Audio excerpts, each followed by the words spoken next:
ஒரு நாவு போதாதே நீர் செய்ததை சொல்ல, இந்த ஆயுள் போதாதே உன் நீதியை சொல்ல.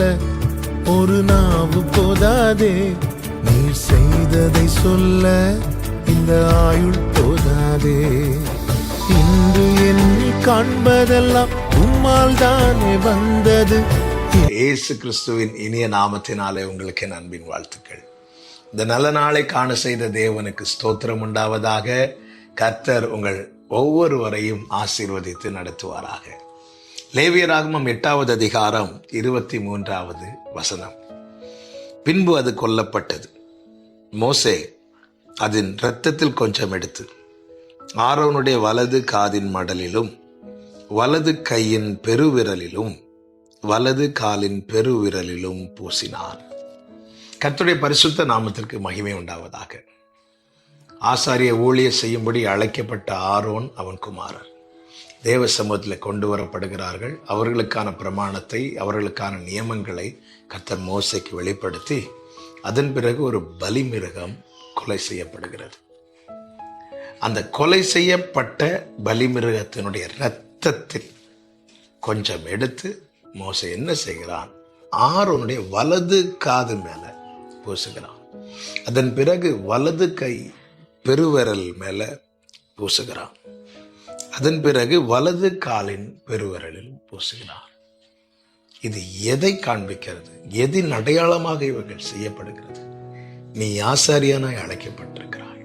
தேவ சமூகத்தில் நின்று சேவை செய்யும்படி தெரிந்தெடுக்கப்பட்டிருக்கிறாய். இனி உன் காது அந்நிய சத்தத்துக்கல்ல, அவருடைய சத்தத்திற்கே திறந்திருக்க வேண்டும். இனி இந்த கைகள் உன் விருப்பத்தை அல்ல, அவர் விருப்பத்தையே செய்ய வேண்டும். இனி இந்த கால்கள் நீ விரும்புகிற பாதையில் அல்ல, அவர் நியமித்த பாதையிலே நடக்க வேண்டும்.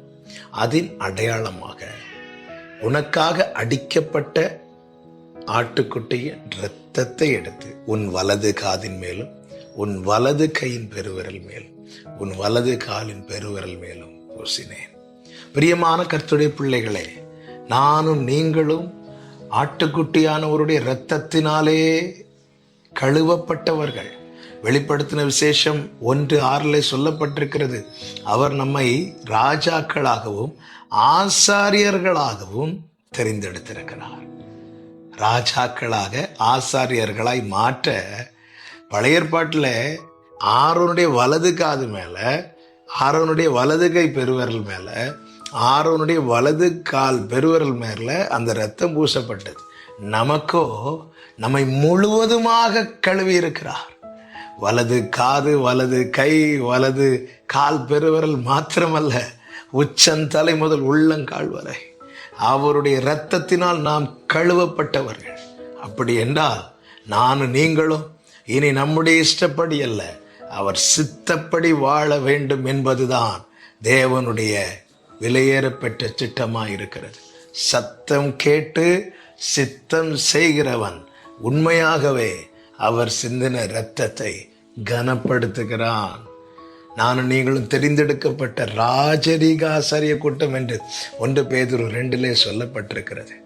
ஆமென். இந்த காதுகளை நீ அந்நிய சத்தத்துக்கு அல்ல, அவருடைய சத்தத்துக்கே திறந்திருக்கட்டும். இந்த கைகள் இனி ஏதோ ஒன்றை அல்ல, அவர் சித்தத்தையே செய்யட்டும். இந்த கால்கள் இனி என் இஷ்டப்படி அல்ல, அவர் சித்தப்படி, அவர் நியமித்த பாதையில் நடக்கட்டும். இந்த ஒரு அர்ப்பணிப்பு தேவ பிள்ளைக்கு தேவை. இந்த ஒரு பிரதிஷ்டையே தேவ பிள்ளைக்கு தேவை. நாம் இரத்தத்தால் கழுவப்பட்டவர்கள், நாம் ராஜரீக ஆசாரிய கூட்டம். இதை மறந்து விடாதிருங்கள். அப்படியே தேவ சமூகத்தில் அர்ப்பணிக்கலாமா? இந்த நாட்களிலே இப்படிப்பட்டவர்களை, இப்படிப்பட்ட அர்ப்பணிப்போடு, இப்படிப்பட்ட பிரதிஷ்டையோடு யார் யார் முன் வருகிறார்களோ அவர்களை கொண்டுதான் தேசத்திலே கர்த்தர் பெரிய காரியங்களை செய்ய விரும்புகிறார். பிரியமானவர்களே, தேசம் இயேசுவை அறியணும். அதுதான் உண்மையான சுதந்திரம். தேவ பிள்ளைகள் இதை மறந்து விடக்கூடாது. என்னிடத்திலும் உங்களிடத்திலும் தேவன் எதிர்பார்க்கிறது அதுதான். இப்படிப்பட்ட பிரதிஷ்டையோடு, இப்படிப்பட்ட அர்ப்பணிப்போடு நாம் தேவ சித்தத்துக்கு முழுமையாய் நம்மை ஒப்பு கொடுப்போமானால் அந்த இரத்தம் நம்ம மேல் பூசப்பட்டிருக்கிறது. அந்த இரத்தம் நம்முடைய காதுகள் மேல, நம்முடைய கைகள்ல, நம்முடைய கால்கள்ல, இன்னும் ஏன் நாம் முழுவதுமாய் கழுவப்பட்டிருக்கிறோம். நம்மை அவர் சமூகத்தில் நிறுத்தி நம் மூலமாய் தேசத்தை கர்த்தர் ஆசீர்வதிக்க விரும்புகிறார். நம் மூலமாய் தேசத்தில் கர்த்தர் பெரிய காரியங்களை செய்ய விரும்புகிறார். தேவனுக்காய் ஜனத்திடம் பேசவும், ஜனங்களுக்காய் தேவனிடத்தில் பேசவும் நம்மை தேவன் நிலைநிறுத்தி இருக்கிறார். ராஜரீக ஆசாரிய கூட்டமாய் வைத்திருக்கிறார். தேவ பிள்ளைகள் இதை மறந்து விடக்கூடாது. இந்த நாளில் என்னை கேட்டுக்கொண்டிருக்கிற அன்பு சகோதரா, சகோதரி, நம்முடைய தேசம் இயேசுவை அறிய இப்படிப்பட்ட அர்ப்பணிப்புள்ளவர்கள் தேவை. கர்த்தர் அவர்களை பயன்படுத்துவார். அர்ப்பணிக்கலாமா? நல்ல தகப்பனே, நம்முடைய திரு சமூகத்திலே எங்களை அர்ப்பணிக்கிறோம். ஹல்லேலூயா.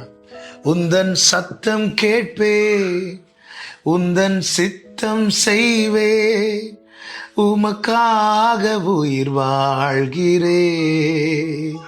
உந்தன் சத்தம் கேட்பேன், உந்தன் சித்தம் செய்வேன், உமக்காக உயிர் வாழ்கிறேன். நான் உமக்காக உயிர் வாழ்கிறேன், நான் உமக்காக உயிர் வாழ்கிறேன். ஆண்டவரே, இப்படிப்பட்ட அர்ப்பணிப்போடு பிரதிஷ்டையோடு உங்க சமூகத்தில் காணப்பட, உமக்காய் பயன்பட ஆண்டவரே, நீர் எங்கள் ஒவ்வொருவருக்கும் அனுகிரகம் செய்யும். இயேசுவின் நாமத்தில் பிதாவே, ஆமென்.